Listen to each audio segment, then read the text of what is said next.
tí à ń bá ń gbọ́ irú tẹ́ wí yìí lọ́dọ̀ ẹnìkankan tó bá jẹ́ mùsùlùmí tí ń dún kòkò mọ́yàn àbí tí ń halẹ̀ mẹ́nìkan àbí tí ń lérí pé òun ṣàbúrú kan fẹ́ nìkan ń ti ń ta ẹsẹ̀ àgẹ̀rẹ̀ sí òfin Ọlọ́run tí í ṣe òfin Islam. Tí a bá wá gbọ́ lọ́dọ̀ mùsùlùmí, mo rọ gbogbo àwọn mùsùlùmí ká má jẹ́ kí ó wáyé. Ìmọ̀ sọ̀rọ̀ síyàn nísọkúsọ ló sọ àwọn nǹkan di ẹni tí ń lọ tí ń bọ̀ ní ọgbà ìṣàtúnṣe ẹni tí wọ́n ti mọ̀ ìgbà tó ń bọ̀ ń bẹ̀ nísìn.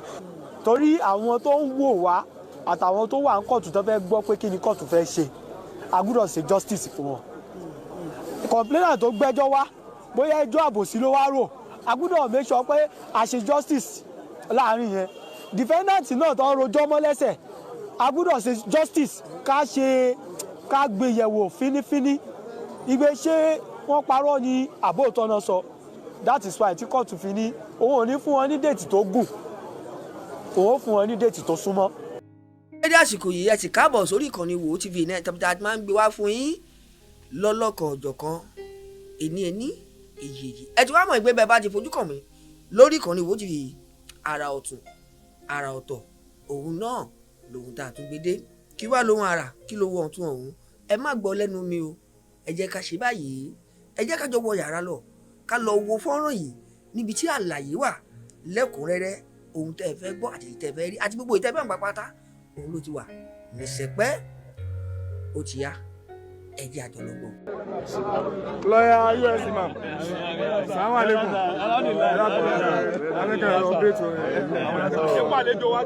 Assalamu alaikum wa rahmatullahi wa barakatuh. Alaikum salam wa rahmatullahi wa barakatuh. Retí nílé wọ́n fẹ́ mọ kí ló ṣẹlẹ̀ torí a rí pé wọ́n ti gbé wọn sínú mọ́tò nígbà tí wọ́n gbé wọn lọ síbì kan. Afẹ́kẹ́ bá wọn ṣàlàyé tó ṣẹlẹ̀ nínú kóòtù. Nǹkan méjì ló ṣẹlẹ̀ ní àárọ̀ ìjẹ́kùn a'udhu billahi minash shaitani rajim bismillahir rahmanir rahim. Wassalatu wassalam ala man la nabiyya ba'da sallallahu alayhi wa sallam. Nǹkan méjì ló ṣẹlẹ̀ láàárọ̀ yìí. Alákọ̀ọ́kọ́ nígbà tá a dé kóòtù tí wọ́n kọ́kọ́ pe kéèsì tí gbogbo wa ta ti announce tí àwa lawyers ní ẹgbẹ́ mẹ́tẹ̀ẹ̀ta ti announce appearance wa tán. Bí ìgbà tí with apology and without prejudice. Nígbà tí èèyàn mọ̀ tó fẹ́ ṣe torí pé wọ́n fẹ́ sọ̀rọ̀ bẹ́ẹ̀lì wọ́n sì fẹ́ withdraw preliminary objection tí wọ́n file torí preliminary objection là ń fà lọ́wọ́ báyìí pé kóòtù yóò lágbára láti gbọ́ sẹ́wọ̀n pé wọ́n ti pe kóòtù náà ní kangaroo tẹ́lẹ̀ náà. So ìwà tí Ọlọ́run sì ní kí lọ́ọ̀ yé àwọn adájọ́ tá a wà níwájú wọn, wọ́n sọ fáwọn èèyàn nígbà tá a jáde lákọ̀ọ́kọ́ yẹn pé nígbà tí èèyàn bá wà ní court of appeal tọ́lọ́run bá ní àbí Supreme Court gan tọ́lọ́run bá ní kí kéèsì ó favour yàn, àwọn adájọ́ wọn mọ̀ bọ́ ṣe kéèsì rẹ lọ,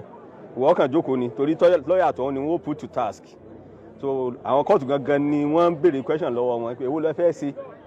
lọ́dẹ bá sọ wípé lágbára àti gbọ́ a lè fi eléyìí lẹ̀ ká wá sọ wípé a lọ sí issue bẹ́ẹ̀lì. So kóòtù bá láwọn fún wọn ní ìṣẹ́jú 10 kí wọ́n lọ fi put house wọn in order èwo wọn fi kí wọ́n tún lè wọn tò ṣe ẹ withdraw ní ká proceed àbí ẹ go on pẹ̀lú preliminary objection wọn. So ńgbà tá a wọlé padà lẹ́lẹ́kejì wọ́n náà ready láti move objection. So objection la wá fà tán nísìn pé ṣé kóòtù yìí lágbára àti gbọ́ àbí kò lágbára, ṣé àti abuse process court torí pé ọ̀kan ti wà ní magistrate court. Àwa sì sọ fún kóòtù yìí pé and ntí lọ́ọ̀ sọ ni pé nǹkan mẹ́ta ló gbọ́dọ̀ pé. Alákọ̀ọ́kọ́ ni pé ó gbọ́dọ̀ jẹ́ pé kóòtù méjèèjì tẹ́ wà ọ̀rọ̀ kan náà lẹ́jọ́ ń sọ, ó gbọ́dọ̀ jẹ́ pé àwọn parties kan náà ni parties sì yàtọ̀ síra wọn. Àwa sáà argue yẹn a tún fún wọn ní àwọn laws àwọn judgement court of appeal àti Supreme Court tó support àti kóòtù gbogbo alọ́jọ́ yé ní kóòtù fi wá sọ pé ọ̀dà ní táwọn bá rí sí àwíjàre ọ̀kọ̀ọ̀kan nù wa kí a padà wá níjọ́ Monday tó ń bọ̀ fún àbájáde títí tiwọn. Good afternoon, sir. Good afternoon, sir. Good afternoon, Mr. Adeoti. What transpired in court today, please? Okay. Òun sọ pé kóòtù ní agbára.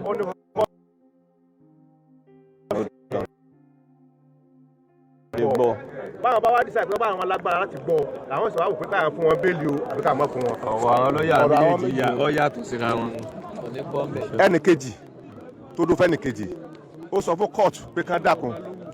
ó sọ fún court Alhaji ó sọ fún court pé kó dákun kó fún alábàárà òun ní bail kó fún alábàárà òun ní bail court wá sọ fún pé wọ́n jọ gbé wọn wá papọ̀ ní kéèsì wọn gbé wọn wá yìí wọ́n challenge jurisdiction of the court pé court ò lágbára láti gbọ́ kéèsì yìí jurisdiction of court sì ní agbọ́dọ̀ determine yẹn kó tó di pa lọ sí case proper wọ́n wá ní táwọn bá decide yẹn tán o káyọ̀sẹ̀ mọ̀ bọ̀ wá àwọn sì wá wò pé káwọn fún wọn bẹ́ẹ̀lì o àbí káwọn mọ̀ fún wọn bẹ́ẹ̀lì èyí tá a wá gbọ́ lónìí ní preliminary objection tí wọ́n gbé wá àti wá gbọ́ wọ́n ti wá fún wọn date wọ́n give ruling bóyá káwọn gbọ́ bóyá àwọn ní jurisdiction àbáwọn ní jurisdiction táwọn bá determine yẹn táwọn decide yẹn tán á sì wá lọ sí case bóyá káwọn àárín wọn àbí káwọn máa àárín wọn àbí kan strike out matter before the court that's it. fún fani ẹ̀yin tí ẹ tún gbọ́ òyìnbó ẹ tún gbọ́ ìbéèrè láti ẹnu bàbá wa US imam tí wọ́n jẹ́ lọ́ọ̀yà fún àwọn mùsùlùmí lóyìnbó tí wọ́n lead ayé tí wọ́n jẹ́ ẹni tó lead àwọn lawyers inshallah lédè òyìnbó yá bismillah. Good afternoon, sir. Good afternoon. First and foremost, can we know your name and who you represent in the case? Okay. My name is, the full name is Umar Saad Imam, and I'm popularly called US Imam, even across the globe. I am the lead counsel to the complainant in the case of Talolong, which came up just now.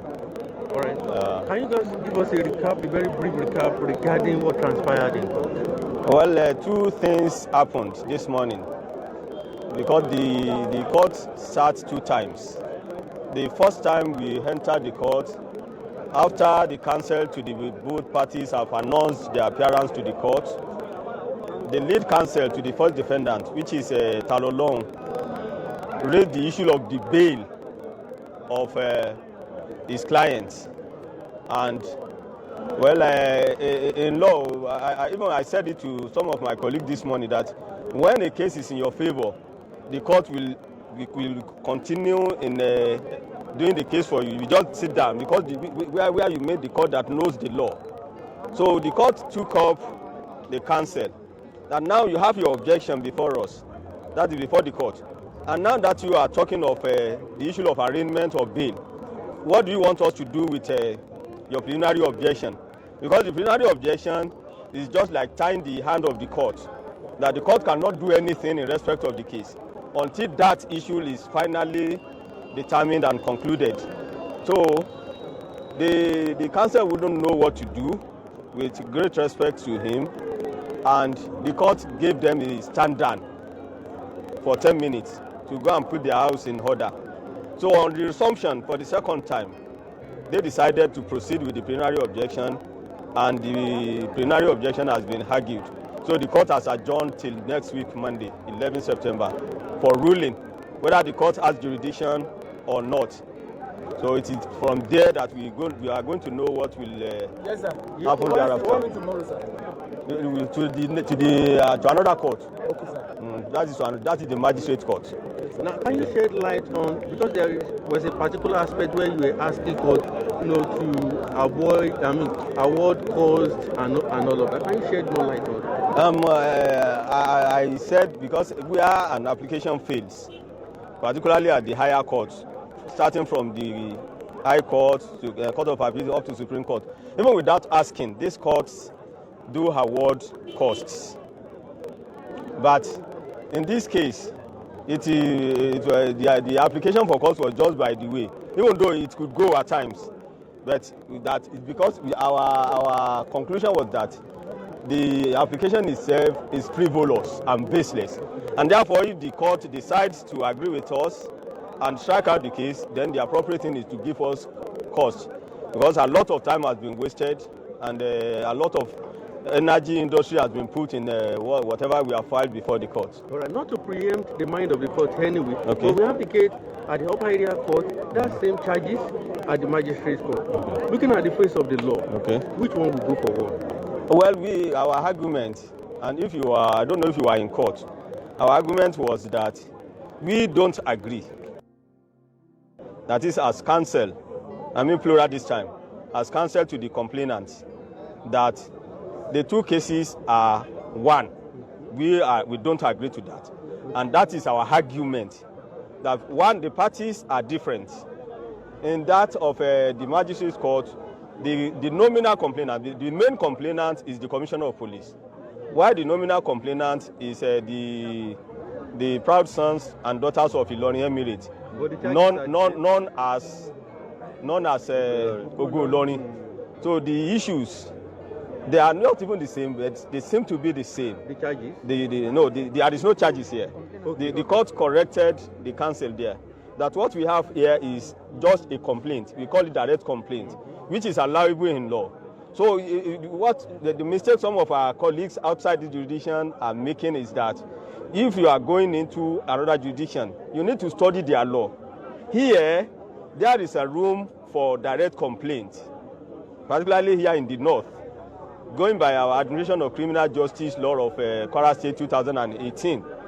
there is a room that is, even the complainant can walk into the court to lodge his complaint. It will be written, the other party would either be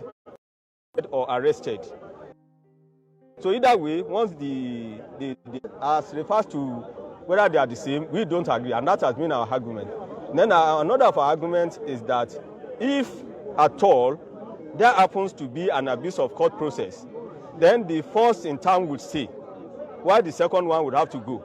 And in this case, we are insisting that this is the first in time. Okay. Because this was the first to be filed before that one. In fact, there are a lot of things, there are a lot of games going on with. So if the court decides that they are the same, we are urging the court that no, even if they are the same, it is that other one that must go. Now, whether this court has the jurisdiction, the power, the competence, the virus to strike out that case is, I said to the court that it is another ball game entirely, which is sure. This court cannot strike out the proceedings before another court. All right. Lastly, there are some campaigns before now, from members of the society agitating for out-of-court settlement. Okay. Are the councils involved in this case looking towards that direction? We are not aware. As I'm speaking as a council,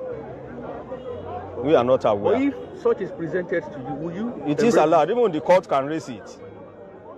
Only that the court should be careful, particularly when there is a very volatile case like this. So if it had been high court, the court might have come out open and clear to advise the parties. We have done it. I've done it with a lot of people here, even outside the state, and we have settled with some of them. Thank you so much. Thank you very much. Bàbá náà ni àwọn náà ni. ìbéèrè tí a fẹ́ bí òun ni pé gbogbo àwa mùsùlùmí a wà ní ìta láti bí wákàtí mélòó kan sẹ́yìn tí a láǹfààní láti bọ inú ilé láti mọ tí ń ṣẹlẹ̀. Ó dára lójú pé tá a bá ti rí a rí làbárì fún gbogbo àwọn ará ní kí ni nǹkan tí ó ṣẹlẹ̀. Ohun tó ṣẹlẹ̀ ní kóòtù lónìí ni wípé wọ́n gbé àwọn ẹni afẹ̀sùnkàn méjèèjì náà wá sílé ẹjọ́ gẹ́gẹ́ bí àṣẹ tí ilé ẹjọ́ paníjọ́ òní pé kí wọ́n kó wọn padà wá lónìí látara ìbéèrè tí àwọn lọ́ọ̀yà wọn béèrè níjọ́ ní pé àwọn èyí tí ì ṣetán láti béèrè fún béèlì wọn nǹkan míì làwọn ní í ṣe níjọ́ náà ní táwọn ní í ṣe òun náà ní preliminary objections tí wọ́n file síwájú court òun náà fẹ́ ṣe lónìí nígbà sì dé kóòtù lónìí wọ́n kọ́kọ́ sọ fún kóòtù wípé kí kóòtù ó fi preliminary objection kalẹ̀ kọ́ mọ́ gbọ́ ọmọ kí wọ́n jẹ́ káwọn múùfù béèlì kóòtù wa sọ fún wọn pé bóun ló ṣe wà logical ẹ sọ fún wa ẹ fáìlì pé bàbá ní jurisdiction láti gbọ́ ẹjọ́ yìí and you still want us to act on the same case kò make sense ọ ní àlẹ́tọ̀ àti dá sí i ọ sì ń bẹ̀bẹ̀ ká tún ṣe nǹkan lórí ẹ̀ ilé ẹjọ́ ní àkóbá làákà ìmú ẹ̀yin ni kẹ́ ẹ ronú tẹ́ ẹ bá fẹ́ ṣe ẹ sì ní options méjì kẹ́ ẹ mú kan bẹ́ẹ̀ ìdàkẹ́ withdraw allegation pé a ní ẹ̀tọ́ láti dá sí i mo mọ̀ padà sí Yorùbá ni kó lè yé gbogbo ara yé mo kóòtù ní ẹ ní àǹfààní láti withdraw ìpèpè yín pé àlẹ́tọ̀ àlágbára àti dá sí ọ̀rọ̀ yìí tẹ́ ẹ bá ti withdraw rẹ̀ tọ̀ ìgbésẹ̀ tí ó sún mọ́ tí ó lọ síbi kí wọ́n kẹ́ béèrè fún bẹ́ẹ̀lì wọn yóò lè wáyé ọ̀kan náà ẹlẹ́ẹ̀kejì àbí kẹ́ move application tẹ́ file ìbéèrè yín òun kẹ́ fẹsẹ̀ rẹ̀ múlẹ̀ káwọn òdìkejì náà sọ atótónu tiwa táwa náà bá ní sí tọ́ra náà ti fáìlì pépà wa lórí ẹ̀ ìyẹn ni wọn ò wá mọ tí wọ́n ṣe kódà lọ́ọ̀yà tó lídìí wọn kọ́kọ́ sọ pé òun withdraw àwọn àsọmọgbé rẹ̀ wọ́n fẹ́ lè yá aláṣọ nínú kóòtù pé kí ni jẹ́ bẹ́ẹ̀ àwọn ò faramọ́ o wọ́n mì pé wọn ò tó ilé wọn dáadáa kan tó wá sí kóòtù nìyẹn kóòtù wa nìyẹn tó bá jẹ́ bẹ́ẹ̀ lórí court of justice ni bíi court of substantial justice ni bíi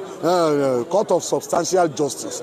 justice is seen to be done here and must be seen to be done torí pé ẹ tí ìríra yín yé ẹ jẹ́ káwa ó wọlé ká fún yín ní bí ìṣẹ́jú mẹ́ẹ̀ẹ́dógún àbógún ìṣẹ́jú kẹ́ ẹ fi lọ ṣàṣàrò lórí ntẹ́ ẹ bá fẹ́ torí àǹfààní alábàárà yín tí ń bẹ ní àhámọ́ bí kóòtù ṣe lọ recess nìyẹn ìgbà tí wọ́n wọlé padà wọ́n ti forí korí wọ́n ní àwọn sì dúró lórí pé kóòtù ò ní jurisdiction kóòtù ò láṣẹ láti gbọ́ náà ni ìyẹn ló fà tí wọ́n fi wá move application preliminary objection tí wọ́n file àwa òdìkejì náà sì react sí gẹ́gẹ́ bí òfin ṣe gbà wá láyè tọ̀ tí lọ́ọ̀yà méjì bá ṣe atótónu ẹnìkíní ẹnìkejì síwájú adájọ́ ó ṣàkọ àbájáde wọn adájọ́ wa sọ pé tọ̀ ọjọ́ tí gbogbo yín náà ní tẹ́ lò tẹ́ fi tó gbogbo ń tẹ́ tó jọ yìí jọ àwọn náà nídìí àsìkò láti farabalẹ̀ wò ó káwọn náà ó sì wo èyí tí ó jẹ́ ìdájọ́ òdodo táwọn ó gbé kalẹ̀ ní orí rẹ̀ ibẹ̀ ni lọ́ọ̀yà apá kínní lọ́ọ̀yà apá kejì wọ́n wá fi ẹnu kò pẹ̀lú ìgbà tó convenient fúnlé ẹjọ́ láti mú àbájáde wọn jáde wọ́n wá fi sí ọjọ́ Monday tí ń bọ̀ tí ń ṣe the 11th day of September 2023 torí ìdí ìyẹn wọ́n ti kó wọn padà sí ọgbà ìṣàtúnṣe ẹni níbi tí ẹni tó bá béèrè pé ta lọ́lọ́run tí máa rí pàápàá bọ́lọ́run ti jẹ́ wọ́n ti kó wọn padà síbẹ̀ pẹ̀lú ògo Ọlọ́run. náà bàbá sáà bífọ̀ ká tó lọ ẹ dákun àsìpé láì tí ilẹ̀ yìí wà yìí kí ni tẹ́ ẹ fẹ́ sọ fáwọn mùsùlùmí tẹ́yìn jẹ́ ọ̀kan nínú aṣojú wa pé kí ni tá a bá pàdé níjọ́ Monday tí ń bọ̀ wáyé. ṣe rí n tí a bá pàdé níjọ́ Monday tí ń bọ̀ ẹ̀dá Ọlọ́run kankan ò lè sọ ẹnìkankan ò lè sọ bóyá yín táwọn béèrè ní ilé ẹjọ́ ó ṣe bóyá àwọn tá a takò tá a ní kò rí bẹ́ẹ̀ bóyá tiwa ní ilé ẹjọ́ ó ṣe ẹnìkankan ò lè sọ nǹkan kan lórí ẹ̀ torí wípé àwọn adájọ́ yìí ò fi ìṣesí kankan hàn páwọn fi síbì kankan àwọn fẹ́ lọ ṣiṣẹ́ lórí ẹ̀ káwọn wo kí n lòfin wí táwọn ó gbẹ́sẹ̀ lé lórí ni èyí tí èmi fẹ́ rọ gbogbo mùsùlùmí ni pé ká máa tún bẹ Ọlọ́run kó já sí wípé tiwa lọ́lọ́run ṣe lọ́jọ́ náà. ìbéèrè tí èmi fẹ́ bí wọn ni pé gbogbo àwa tá a jẹ́ mùsùlùmí pàápàá àwa tá a jọ máa lù lọ ni bí wọ́n ti ṣe wa mọ́ta lónìí yìí káàrí ibi wọlé ó jẹ́ nǹkan tí ó dùn wá nítorí pé afẹ́sàfẹ́ gan ni pé bẹ́ẹ̀ bó lẹ́jọ́ wọn ti lọ. ǹjẹ́ ìmọ̀ sí ẹ̀yin lọ́ọ̀yà wa ẹ̀ máa ń parẹ́ pẹ́tọ̀ fún nǹkan kan ló ṣẹlẹ̀ ní fún nǹkan kan ló jẹ́ béèrè fún security bẹ́ẹ̀ ni kí ni tó ṣẹlẹ̀ àwọn èèyàn ti gbé káàkiri àwọn kan ló lè sọ pé mo gbọ́dọ̀ kí wọ́n wá o. Ọlọ́run jẹ́ kó dáa fún yín inú mi dùn pẹ̀lú ìbéèrè òun púpọ̀ mo fẹ́ rọ gbogbo àwọn tá a jẹ́ mùsùlùmí tí ọ̀rọ̀ yìí kàn tá a sì torí t'Ọlọ́run torí t'Ànábì torí ìlú wa ìlú àlùbáríkà ìlú Ìlọrin àti ẹ̀sìn wa ẹ̀sìn ìdùnnú ẹ̀sìn ìrọ̀rùn Islam tá a torí ẹ̀ jáde ńlé tí kálukú pa iṣẹ́ wa tì mo fẹ́ rọ̀ wá torí Ọlọ́run ní tó ṣẹlẹ̀ lónìí tí àwọn agbófinró ṣe wa mọ́ta yẹn ẹ dákẹ́ má jẹ́ ká rí ní láìfi wọn mo rọ gbogbo wa nítorí tànẹ́bùà Muhammad torí ìfàní tara wa ni one ní ọ̀sẹ̀ tó kọjá làbárè kàn wá wípé àwọn ẹlẹ́bọ táwọn náà wá ń jò ní wọ́n láwọn mobilize ọkọ̀ tí ó pọ̀ táwọn ó kó wá sí Ìlọrin ní òní làbárè yẹn kan àwọn agbófinró sẹ́ẹ̀sì mọ̀ pé tí àwọn agbófinró iṣẹ́ tiwọn tó jọ̀ràn yàn fún wọn ni kí wọ́n protect gbogbo wa tá a dúró yìí kódà àtàwọn tí wọ́n láwọn ń kógun bọ̀ náà agbófinró lẹ́tọ̀ọ́ àti protect wọn tọ̀ ẹ wá jẹ́ ká imagine kánú wọn bá barricade ọ̀nà tí wọ́n block ẹ̀ táwọn yẹn mú ìlérí wọn ṣe tí wọ́n mobilize ọkọ̀ bíi 8 tí wọ́n wá sí tabako síra láàrin lójú ọ̀nà nìkan ló mọ tó lè ṣẹlẹ̀ èyí wọn kan ẹlẹ́ẹ̀kejì ẹ mọ̀ wípé kèfèrí inú wọn burú púpọ̀ aburú sì ń bẹ lọ́wọ́ kèfèrí púpọ̀ wọ́n sì ní aburú tán máa fi kànyàn tán bá rò pọ̀ mọ́ wa tán bá bẹ̀rẹ̀ sí ni máa fi nǹkan kan àwọn èèyàn lára ní aburú Ọlọ́run má jẹ́ ká sí rìn ìṣọ́ Ọlọ́run wà lára gbogbo wa àmọ́ Ọlọ́run tọ́lọ́run gan bá ń sọ yẹn kéèyàn máa sọ ara yẹn kéèyàn máa tún sọ ara yẹn kún ìsọ tọlọ́hun yẹn òun ni àwọn agbófinró rò tí wọ́n fi wò wípé káwọn ó jẹ́ kí gbogbo wa ká jìnnà sí gbèrègbè ibi tí kóòtù wà tá a fi ní mingu mọ́ra wa kí ọ̀rọ̀ gbóngbòngbò tí ó fi di pé àwọn kan yẹ̀sẹ̀ síra wọn kó má bàa ṣẹlẹ̀ àbẹ́nìkan fi kinní kan gún ẹnìkan níta burú kó má bàa ṣẹlẹ̀ láfikún tá a bá wo kóòtù tá a wá yìí gbogbo èèyàn tí kóòtù ń lè gbà kò gbọ́dọ̀ tó 100 tẹ́ bá sì wo àwa tá a wá síbí lẹ́nìí á fẹ́ tó 10,000 kò sí bí kóòtù ń ṣe lè gba gbogbo wa tí wọ́n bá fi wálẹ̀ náà tẹ́lẹ̀ ìta kóòtù ń bí ní 99.9% wa máa wà ìdí nìyẹn tí mo fi rọ gbogbo wa ká dákun torí Ọlọ́run ká fi ọwọ́ wọnú ká gbà á bẹ́ẹ̀ bí àwọn agbófinró ṣe ṣe é yẹn ẹni ìyáwó la wí yìí security report míì tún ti lè wà lọ́wọ́ tiwọn tó burú ju yìí tí àwa gbọ́ yìí lọ tó fún wọn ní àǹfààní láti ṣe ìgbésẹ̀ kí wọ́n ṣe ọ̀pọ̀lọpọ̀ wa mọ́ ẹ̀yìn níta court ẹ dákun tó bá tún dijọ́ míì tá à ń bá ń bọ̀ tó bá tún wáyé bẹ́ẹ̀ náà ká má rí i ní láìfi ká sì má jẹ́ kó dùn wá èyí tí ó dùn mọ́ wa jù ní pé Ọlọ́run ọba o Ọlọ́run mọ́sà gbé wa jẹrí mọ́sà gbé wa lékè àdúrà tí gbogbo yín sì ń ṣe fún wa ní gbogbo ibi tẹ́ ẹ bá wà bó ti wù kó súnmọ́ wa tó bó ti wù kó jìnnà sí wa tó wàláhì Ọlọ́run ń gbà adúpẹ́ fún gbogbo mùsùlùmí Ọlọ́run ó gbàdúrà wa. àṣà bífọ̀ kí ẹ tó máa lọ lẹ́ẹ̀kan Yes sir. lọ́la a gbọ́ pé kóòtù sí wa ṣètò ní kò dítọ̀ lá lọ́wọ́. kóòtù wo ló wà lọ́la. fún bail application ní magistrate court. ok kò dira wọn lọ kóòtù ọ̀tọ̀ọ̀tọ̀ ni kóòtù ọ̀tọ̀ọ̀tọ̀ ni n tó ṣẹlẹ̀ ń bẹ̀sà ni wípé téèyàn bá èèyàn tó dúró tájọ dún wájú mi tájọ wòra wà yìí á fẹ́ tó 30.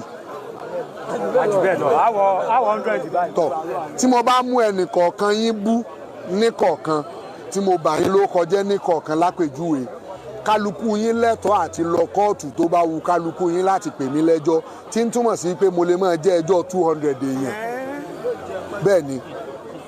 so yín tó ṣẹlẹ̀ nìyẹn ẹni tí a pè lẹ́jọ́ yìí àwọn èèyàn tó bú tó bà lórúkọ jẹ́ wọ́n pọ̀ so kálukú ń ṣègbésẹ̀ tiẹ̀ ní ààyè ọ̀tọ̀ọ̀tọ̀ ní so ìgbésẹ̀ tàwọn kan ní tòní ìgbésẹ̀ tàwọn ẹlòmíì ní tọ̀la ó ṣeé ṣe kí ìgbésẹ̀ mi ò tó wáyé lọ́tùnla àbíjọ́ mẹ́rin. lẹ́ẹ̀kan ṣe bá dákọ̀ yín gbogbo ayé tí wọ́n gbọ́ wa tó. orúkọ ṣébèrè kù ọ̀yà náà. ìbéèrè tó fẹ́ bí ẹ̀wọ̀n ni wípé ní ìjẹta tí a wà lọ́dọ̀ ọlọ́pàá ọ̀kan wọn á tún fẹ́ jẹ́ ẹ bá ń rìpíìtì ọ̀rọ̀ wọn kó bá lè jẹ́ àǹfààní ilé ẹjọ́ la wà yìí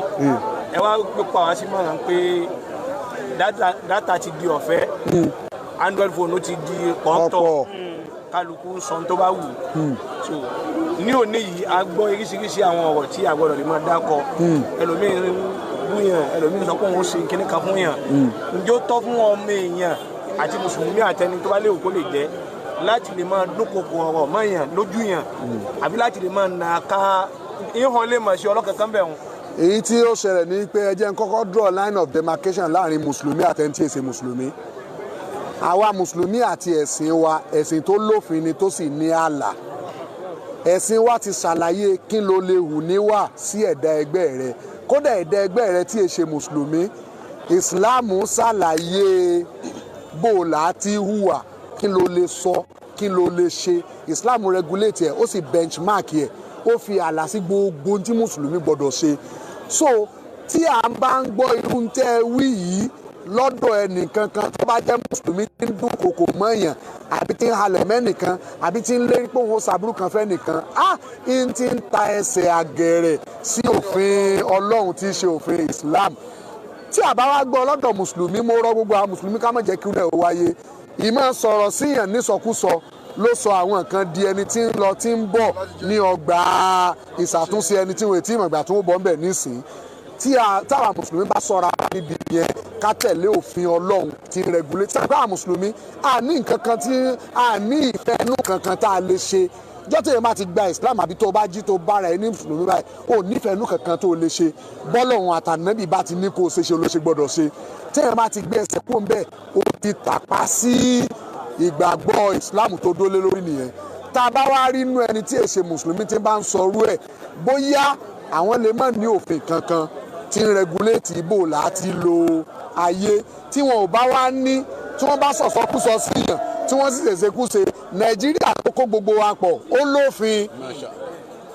ẹni tó bá sọrú ẹ̀ sí kóun wá tọ òfin Nàìjíríà lọ pé òfin Nàìjíríà o kí ló yẹ kó o ṣe sí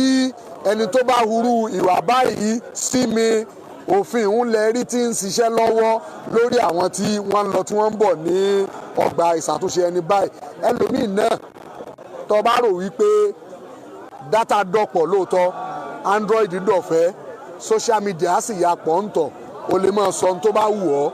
rántí pé Ọlọ́run ọba ti wà nínú Al-Qur'ani ó sọ fún wa a'udhu billahi minash shaitanir rajim bismillahir rahmanir rahim wa bihi nasta'in la takfu ما ليس لك به علم إن السمع والبصر والفؤاد كل أولئك كان عنه صدق الله العظيم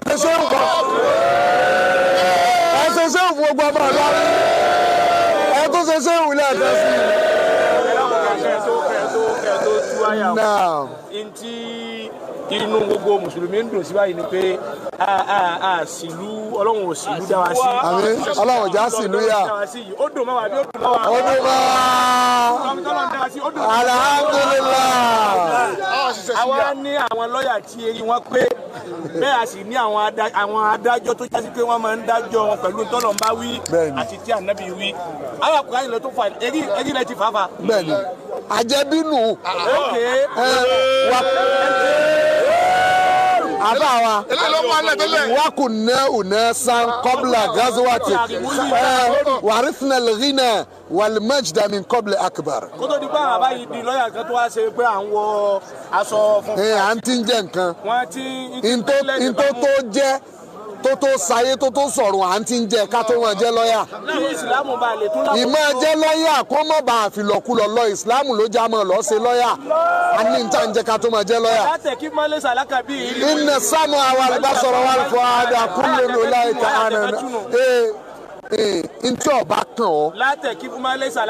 ọ̀rọ̀ tí e ṣe tiẹ̀ ọ̀rọ̀ tí ó kàn ọ́ má dá sí i torí wípé kódà bí wọ́n bá ti ń sọ̀sọ́kúsọ èèyàn gbọ́gbọ́kúgbọ́ tí sọ ní délé rí bú wàlí bá sọ̀ra ìrankíran bọ́lọ̀ wò ó èèyàn máa ń wòran tí sàgbákò ọkàn tá a fi ròkan ìròkú yẹn sọ ìròkúrò ìmọ̀ sọ̀yàn dọ̀mọ́ náà torí wípé ẹ máa gbọ́ ìròkúrò ni ó transmit lọ bí ọpọlọ tí ó fún ẹnu láàyè àti sọ̀sọ́kúsọ ìròkúrò ní líìdì sí sọ̀kúsọ mẹ́tẹ̀ẹ̀ta yìí alukurani Ọlọ́run ọba tó sọ alukurani ní èmi ọba tí mo dá yín ibi ọ ní ntọ́ ọba fi mẹ́tẹ̀ẹ̀ta tá a wí yìí ṣe kọ́lọ́run ó tó wá bíyàn ìjọba ayé ní bí wọ́n lọ́wọ́ yìí. bàjẹ́ fún yín Ọlọ́run ṣàlékún gbígbàdúrà àgbàdàní màmá lọ́dọ̀ Ọlọ́run àwọn èèyàn ti pọ̀ gan tí wọ́n ń wò wá ní dáhìá tó báyà nù ní òkúta gidi ní ọmọ àfọlá òtí mídíà ní àpòpọ̀ àwọn mídíà sì lápapọ̀ adátú dàrẹ́ ní àwọn èèyàn rí tẹ fún wa ní update ní èyí tó lọ náà àmì ẹ̀dàkọ̀ ẹ̀ bá dákọ̀ yín lẹ́kùnrẹ́rẹ́ lẹ́ẹ̀kan sí. orúkọ mi ni Kàńpọ̀ Ọlọ́run ní bẹ̀rẹ̀ rẹ̀ àfọ oníwàásí ìsàlẹ̀ ọjà àfa alẹ́ ọba Dr. Ahmed Alfa Dr. Ahmed Hussein Saddam Fọlọ́runṣọ́ Fágbà.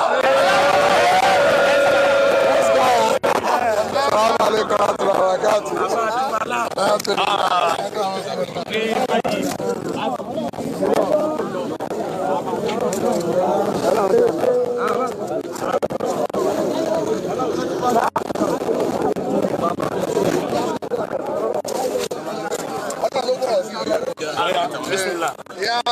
ọmọ bàbá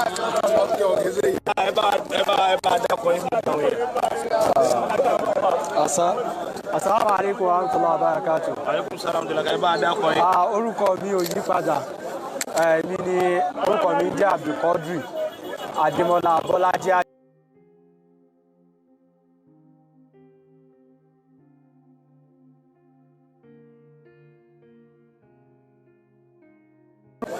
Èmi ni orúkọ mi jẹ́ Abdulkadri Adémọ́lá Bọ́lájí Àjàsá Esquire. Now, ìbéèrè tí a bí wọn náà látọ̀ dábàá sọ́dọ̀ tẹ̀yìn náà pé gbogbo àwọn èèyàn lórí fẹ́ pé jọ́ ìyàrá yìí ni. ẹ bá ń bí mi béèrè yẹn wọ́n ti fún mi lẹ́spọ̀ already. ok dédé tí ẹnu tí wọn ò dé nínú tó ṣẹlẹ̀ lónìí láti ẹja èèyàn gbọ́. gẹ́gẹ́ bí ọ̀gá mi Saddam gẹ́gẹ́ bí wọ́n ṣe ṣàlàyé fún gbogbo ayé gẹ́lẹ́ bẹ́ẹ̀ náà ló ṣe rí kò sí yàtọ̀. ní tó ṣẹlẹ̀ ní kóòtù ní èdè òun náà ní pépà tí wọ́n pe kéèsì wa àwọn adájọ́ àwọn parties àwọn counsel oníkálukú wọ́n dìde wọ́n announce appearance wọn àwọn tó kọ́ announce appearance òun náà ni àwa tá jẹ́ complainants nígbà tá announce appearance wọn tán pẹ̀lú ẹni tó lead wa tó jẹ́ pé àwa lọ́yà tá a tẹ̀lé we are 20 in number ẹni tó wá lead wa àwọn náà ni lọ́yà US imam lẹ́yìn náà ni lọ́yà first defendant tó jẹ́ ta lọ́wọ́ làwọn náà dìde tí wọ́n jẹ́ LP Ògèdè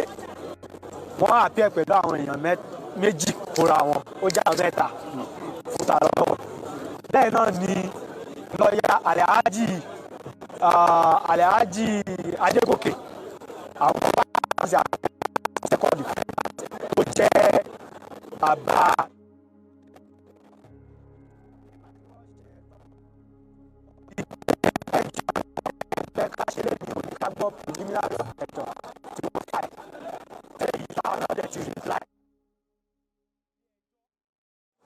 by filing that preliminary objection preliminary objection tẹ́ ti tàlẹ́jì àwọn akọ́kọ́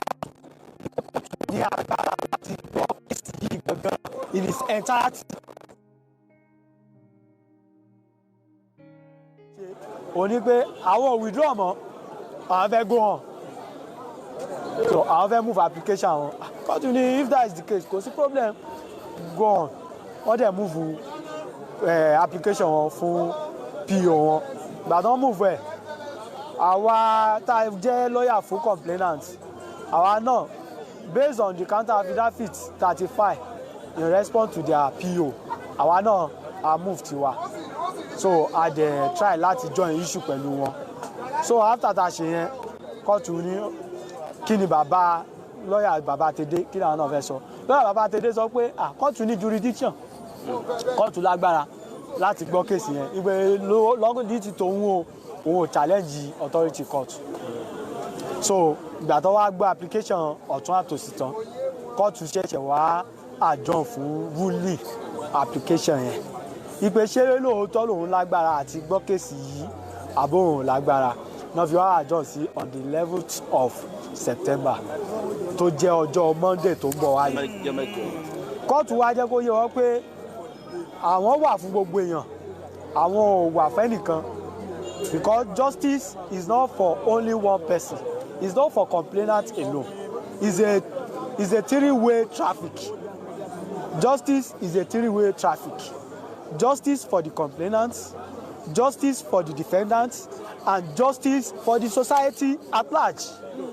torí àwọn tó ń wò wá àtàwọn tó wà ń kóòtù tó fẹ́ gbọ́ pé kí ni kóòtù fẹ́ ṣe a gbọ́dọ̀ ṣe justice fún wọn complainant tó gbẹ́jọ́ wá bóyá ẹjọ́ àbòsí ló wá rò a gbọ́dọ̀ make sure pé a ṣe justice láàrin yẹn defendant náà tó ń rojọ́ mọ́ lẹ́sẹ̀ a gbọ́dọ̀ ṣe justice ká gbé yẹ̀wò fínífíní ìgbé ṣé wọ́n parọ́ ní àbóòtọ́ náà sọ that is why tí kóòtù fi ní òun ò ní fún wọn ní déètì tó gùn òun fún wọn ní déètì tó súnmọ́ fún ruling ordinarily kóòtù yìí ó máa ń sit ní Monday and Wednesday but because of this matter because of the urgency tó wà involved tó wà attached to this case ní kóòtù fi fún wọn ní àwọn short date fún adjournment so náà fi fún wọn ní Monday fún ruling so Monday sì ìtafẹ́ wá ṣe òní kí kóòtù ká ruling yẹn pé lágbájá o àwa kóòtù o based on tẹ gbá síwájú wa o a ní agbára láti gbọ́ kéèsì yìí àbí kí kóòtù rule otherwise so ìtí Monday. àbúrò dájọ́ lọ sà ṣé ní ìjọ yẹn sọ wá possible pé wọ́n lè fi ẹni tá a fẹ̀sùn kàn yìí lẹ̀ pé kó fún bẹ́ẹ̀lì ni mo wo mí níjọ́ yẹn gangan. ní ọjọ́ yẹn ìkéèsì tó bá wà níwájú kóòtù wọ́n máa ti ń list ẹ̀ sínú ìwé nínú cost list à ń pè ní cost list wọ́n list ẹ̀ síbẹ̀ pé kéèsì yìí is for mention kéèsì yìí is for ruling kéèsì yìí is for hearing of application kéèsì yìí is for trial kéèsì is for hearing so bí kóòtù ṣe máa ń prepare àwọn kéèsì tí wọ́n bá ní fún ọjọ́ tí wọ́n bá ní kéèsì wọ́n máa ti sọ tó fẹ́ ṣe so léyìí tó túmọ̀ sí pé tó bá di ọjọ́ yẹn the responsibility kí kóòtù ní business of today is strictly for ruling of the application nothing more tó bá dẹ̀ tún wù kóòtù náà in his magnanimity ó tún lè decide pé out of mercy létò bàbá yìí ti pẹ́ ó ti ń lọ́sẹ̀ kẹta báyìí níbẹ̀ ó dáa ṣe fẹ́ move application fún bẹ́ẹ̀lẹ̀ ó yá move application orally tó bá dẹ̀ wù kóòtù ó lè ní kankan formal kan lọ put in writing any application tó bá fẹ́ move so a lè sọ pé pàtó nǹkan báyìí ló lè ṣẹlẹ̀ ní next week. a gbọ́ pé a tún bọ̀ wá kóòtù ní ọ̀la which is on the 5 lè kéèsì yìí náà ní àbú misa. kò sí rọ́ńbẹ́ ní ọ̀la wọ́n sì ń bọ̀ wá sí à ń bọ̀ wá sí wájú magistrate court níbí báyìí magistrate Ibrahim à ń bọ̀ wá sọ́dọ̀ wọn ibẹ̀ ni kéèsì ta lọ lọ́hùn ibẹ̀ náà ti kọ́kọ́ arraign ẹ̀ first lọ́jọ́ tí wọ́n arrest ẹ̀ tó gbé wá sí court ibẹ̀ náà ti kọ́ arraign ẹ̀ ibẹ̀ ni wọ́n ti adjourn kéèsì sí on the 5th of October bọ́n tá a fẹ́ wá ṣe lọ́la ó ní pé wọn ò kàn lè jẹ́ kó wà ní correctional center láì ṣe pé àwọn lọ́yẹ̀ wọ́n take àwọn step kọ̀ọ̀kan ara àwọn step tí wọ́n take òun náà ni application fún bail ẹ̀ tí wọ́n file but láti jẹ́ kí wọ́n lè mọ̀ wípé kóòtù wà bias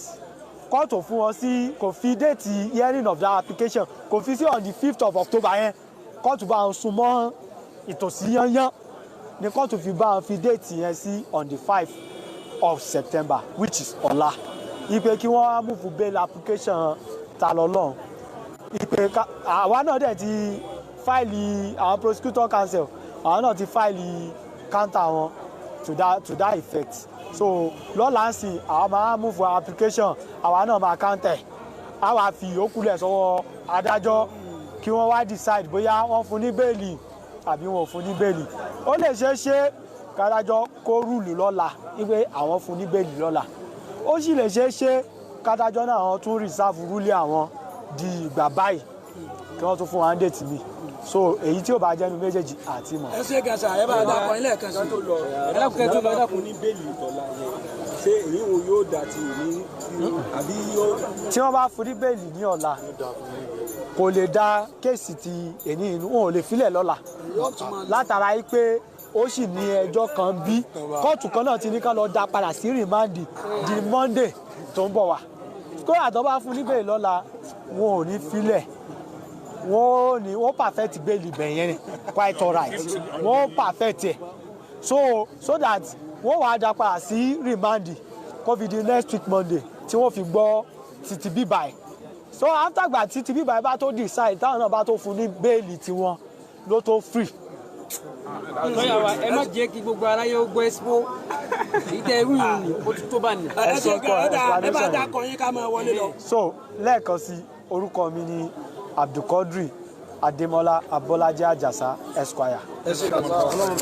tó ẹ káàbọ̀ padà ṣe ẹ ti wá rí i pé ọmọ àlèyàn ló máa sọ̀rọ̀ tẹ́ ẹ̀ ní bá bẹ́ẹ̀